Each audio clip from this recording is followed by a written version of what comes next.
आज मी तुम्हाला दाखवतो चहा विकून तुम्ही दिवसाला किती इन्कम कमवू शकता। दिवसाची सुरुवात पहिली काम बघून आणि शिकून झाली। चहा कसा बनवायचा हे पहिलं मी त्यांच्याकडे शिकून घेतलं आणि चहा बनल्यानंतर पहिला आपण देवाला चहा दिला आणि आपल्या बिझनेसला सुरुवात केली। हळूहळू ग्राहकांची संख्या वाढायला सुरुवात झाली आणि त्यासोबत आपलं काउंटरही भरायला सुरुवात झाली। जसे ग्राहक वाढत होते तसं माझा हातांचाही वेग वाढत होता।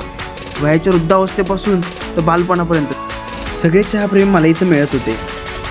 जशी जशी संध्याकाळ होत होती तशी तशी ग्राहकांची संख्या वाढतच होती। चहाच्या किटल्या किटल्या संपतच होत्या आणि हे करता करता कधी संध्याकाळ झाली मला कळलीच नाही।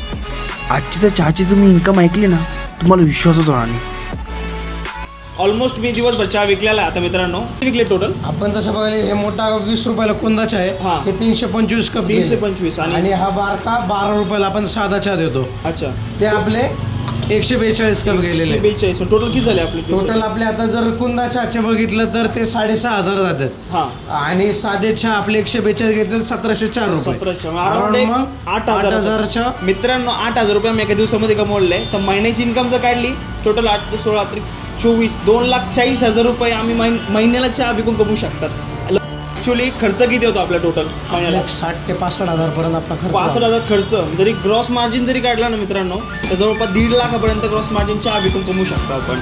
लवकर टॅग करा तुमच्या आयतेवाले मित्रांना त्यांना विचारा खरंच तेवढे कमवत आहे का।